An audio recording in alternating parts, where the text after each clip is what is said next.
Hello everyone, good morning and welcome to Hayat Education Academy.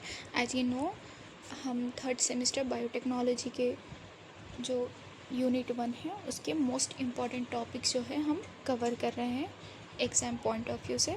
जैसे कि हमने first part में पढ़ा था ग्रिफ्थ एक्सपेरिमेंट एंड हम सेकेंड पार्ट में पढ़ने वाले हैं experiment of Hershey and Chase. आइए हम स्टार्ट करते हैं. Okay, so experiment of Hershey and Chase. Hershey and Chase, they are scientist. ये दोनों एक साइंटिस्ट थे जिन्होंने 1952 में एक एक्सपेरिमेंट किया. Okay, so the experiment was done by Alfred Hershey and Martha Chase in 1952. At that time scientist were confused about what is the genetic material DNA और protein. उन्होंने एक एक्सपेरिमेंट किया. ओके, क्योंकि उस टाइम पर eight that time scientist जो थे confuse थे. क्यों कंफ्यूज थे कि जेनेटिक मटेरियल एक्चुअल में डीएनए होता है या प्रोटीन. इस दोनों चीज़ों को लेकर वो कंफ्यूज थे. Okay, some believed protein is genetic material because it is complex while other thought DNA. Okay, so कुछ लोग जो थे समझते थे कि प्रोटीन जेनेटिक मटेरियल है क्योंकि वो कॉम्प्लेक्स होता है, और कुछ लोग समझते थे कि DNA genetic material. Okay, to solve this confusion they used a virus called bacteriophage T2phage. तो इस confusion को दूर करने के लिए उन्होंने एक एक्सपेरिमेंट किया और उसमें उन्होंने एक वायरस यूज़ किया. उस वायरस का नाम था bacteriophage T two phage which infect bacteria like E coli. Okay, उन्होंने एक वायरस यूज़ किया जो कि इकोली बैक्टीरिया को इन्फेक्ट करता है. This virus is very simple in structure. It has a head containing DNA and a tail made up of protein. ये जो वायरस है बैक्टीरियोफेज, उसका जो स्ट्रक्चर है बिल्कुल ही सिंपल है. ओके, क्योंकि उसका जो हेड है डीएनए कंटेन करता है और उसकी जो टेल है वो प्रोटीन की बनी हुई है. Okay, when it infect bacteria it inject it's genetic material. तो वो जब बैक्टीरिया को इन्फेक्ट करता है तो वो अपना जेनेटिक मटेरियल जो है इंजेक्ट करता है, ट्रांसफ़र करता है. ओके, नेक्स्ट है concept of labelling. During the experiment उन्होंने लेबलिंग किया. Okay, Hershey and Chase used radioactive element to track DNA and protein. DNA और प्रोटीन को ट्रैक करने के लिए इन दोनों में से जेनेटिक मटेरियल कौन सा है जो कि वो बैक्टीरियोफेज ट्रांसफ़र कर रहा है, इंजेक्ट कर रहा है बैक्टीरिया में, उसको जानने के लिए उन्होंने क्या किया, रेडियो एक्टिव एलिमेंट यूज़ किया डीएनए और प्रोटीन के लिए ट्रैक करने के लिए. Okay, DNA content phosphorus but not sulphur. DNA phosphorus content करता है ना कि सल्फर.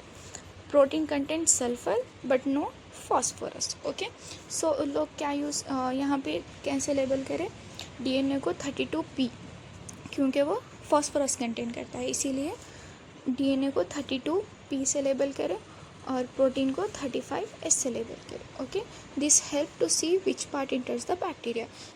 इससे वो साइंटिस्ट को इजीली समझ आ जाएगा कि वो बैक्टीरिया में कौन सा पार्ट इंटर्स हो रहा है. ओके, आफ्टर लेबलिंग उन्होंने 2 एक्सपेरिमेंट किया. फर्स्ट एक्सपेरिमेंट क्या किया, in the first experiment they labelled the DNA of T two phage with 32P. जैसे कि हम देखें डीएनए को उन्होंने 32P से लेबल किया था and allowed it to infect E coli. Then E coli जो बैक्टीरिया है उसको इन्फेक्ट किया. आफ्टर इन्फेक्शन उन्होंने क्या ऑब्जर्व किया, after infection they used a blender to shake the mixture.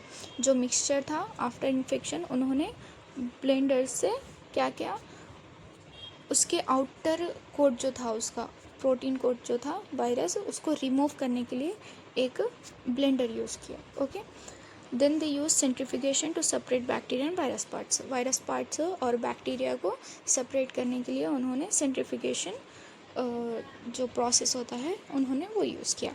Then after this blender and centrifugation process what they observe radioactive 32P was found inside the bacteria. तो जब उन्होंने infect किया तो bacteria के अंदर inside 32P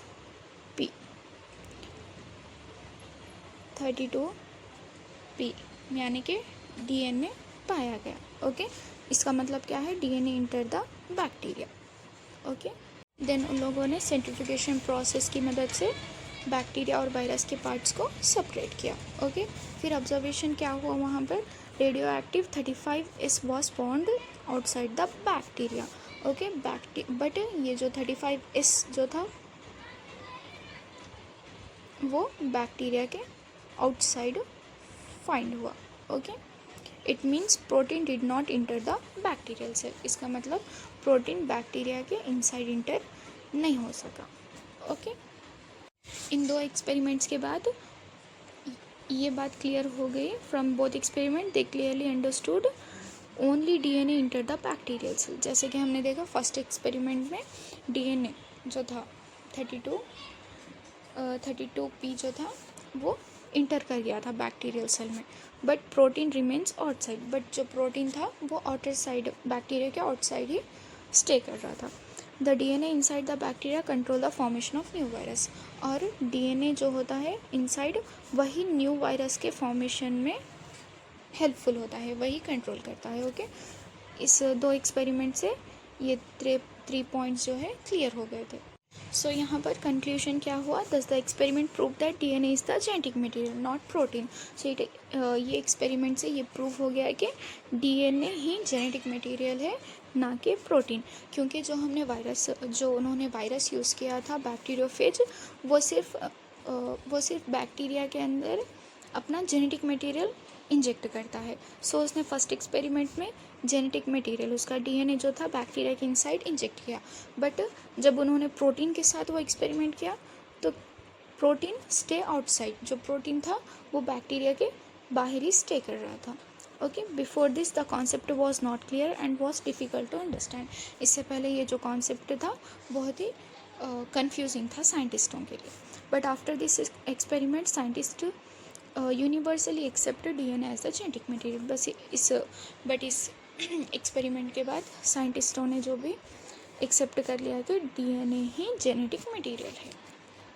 जी, तो आप एक बार ये डायग्राम देखिए। So it is a T2 bacteriophage virus and they labelled it DNA as 32P।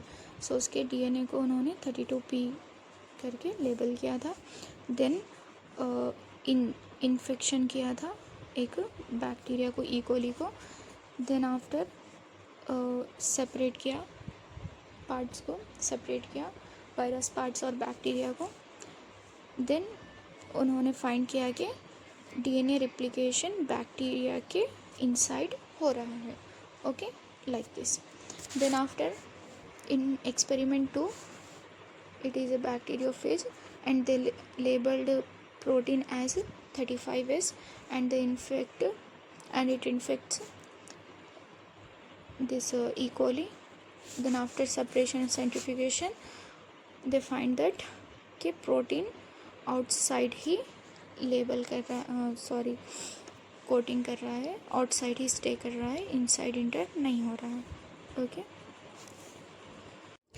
अगर आपको मेरी वीडियो पसंद आई तो उसको लाइक करिए, सब्सक्राइब करिए और नोट्स के लिए कमेंट करिए नोट्स। ओके, और ऐसे ही इंफॉर्मेटिव वीडियोस के लिए बने रहिए। तब तक के लिए अल्लाह हाफिज़।